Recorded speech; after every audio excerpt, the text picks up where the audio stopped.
तो दोस्तों, मेरा नाम दीपक कुमार और मैं आपको एक छोटी सी कहानी लेके आया हूँ।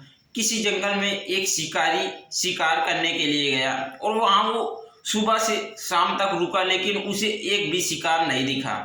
तभी उसने देखा कि अब मुझे प्यास लगी है और मुझे पानी पीना चाहिए। कहाँ पानी पीऊँ, जंगल में कहाँ पानी है। तभी उसे एक महात्मा की कुटिया दिखी और महात्मा की कुटिया के पास गया तो वहाँ पर एक महात्मा तपस्या कर रहे थे। वो महात्मा से बोला कि महात्मा जी, मुझे प्यास लगी है और मुझे पानी मिलेगा। तभी महात्मा जी ने उसे पानी पीने के लिए दिया। जब वो पानी पी चुका तो वो महात्मा जी से बोलने लगा, महात्मा जी, मैं तो यहाँ पर शिकार करने के लिए आया था, लेकिन मुझे यहाँ पर कोई शिकार ही नहीं दिखा। तभी महात्मा जी से वो बोलता है, भगवान, आप यहाँ पर किस लिए बैठे हो और आपका लक्ष्य क्या है। तो महात्मा जी उस शिकारी से बोलते हैं कि बेटा, तुम यहाँ शिकार करने के लिए आए हो, लेकिन यहाँ शिकार करने के लिए मैं भी आया हूँ, लेकिन तुम्हारा शिकार अलग है और मेरा शिकार अलग है। तो महात्मा से बोलने लगा कि बाबा जी, आपका शिकार क्या है। तो बाबा जी बोलने लगे कि बेटा, तुम्हारा शिकार यहाँ पर नहीं मिला, लेकिन मुझे तपस्या करते हो गए 1 साल, लेकिन मेरा शिकार अभी तक मिला नहीं। तो वो बोलता है कि महात्मा जी, आपका शिकार कैसा है, आप मुझे बताओ, मैं आपका शिकार पकड़ के आपके पास दे दूंगा। तभी वो महात्मा बोलते हैं कि बेटा, मेरा शिकार इतनी आसान से नहीं मिल पाएगा। तभी वो बोलता है शिकारी कि बाबा जी, आप चिंता मत करो और मुझे बताओ। तभी वो महात्मा बोलने लगे कि बेटा, शिकार मेरा ऐसा है कि गले में, हाथ में उसके बंसी है और गले में मोर मुकुट है। तभी वो बोलता है कि बाबा जी, आप चिंता मत करो और मैं आपका शिकार जरूर मैं लाके आपके पास दूंगा। तभी वो एक बड़े से वृक्ष की ओर ऊपर बैठ जाता है और वहां बैठ करके भगवान का ध्यान करने लगता है कि जब बाबा जी के शिकार आएंगे तब हम बाबा जी को पकड़ के बाबा जी के पास ले जाएंगे।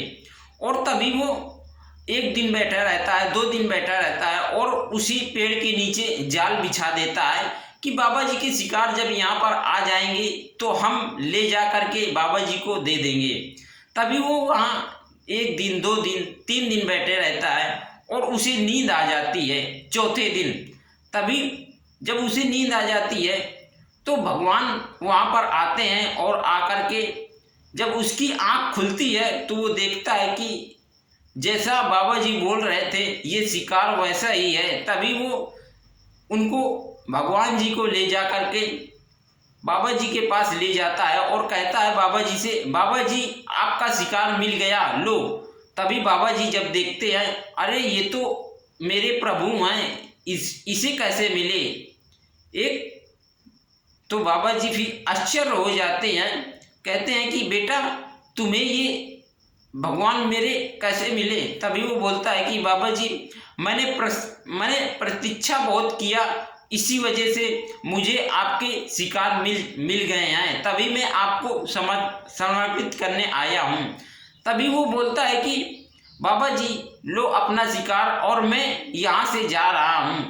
तभी वो बाबा जी उनसे हाथ जोड़ने लगे और कहते हैं कि प्रभु, हमने आपकी तपस्या में क्या कमी किया है। 1 साल से मुझे हो गया आपकी तपस्या करते हुए, लेकिन आपने हमें दर्शन नहीं दिया और एक शिकारी को आपने दर्शन दिया है।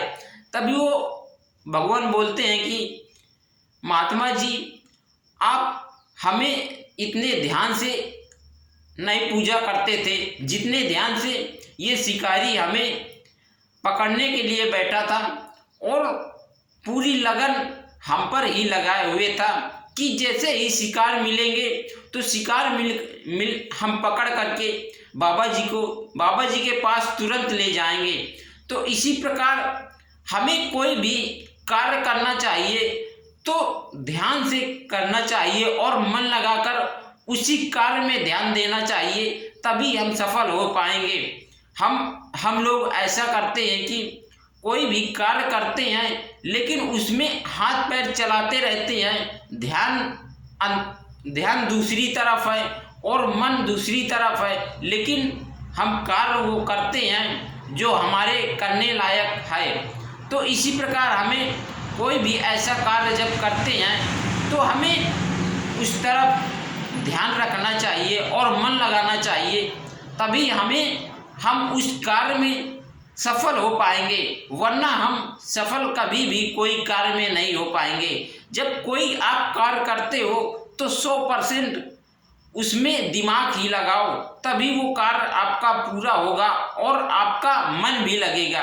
जब आपका कार्य पूरा होगा तो आपका मन और ज़्यादा लगेगा। जब आपका मन लगेगा तो आपकी और आगे बढ़ेगी कि हम ये कार्य में सफल हो गए हैं, हमें और कार्य करना चाहिए तो हम और सफल हो जाएं, ताकि हम उन्नति की ओर बढ़ें। तो इसी प्रकार हमें कोई भी कार्य करना चाहिए तो ध्यान और मन लगा करके करना चाहिए। जब तक वो कार्य हमारा पूरा नहीं हो जाता है तब तक हमें उस कार्य से मन नहीं हटाना है। इसी प्रकार दोस्तों हम आपको नई नई कहानी लेके आएंगे।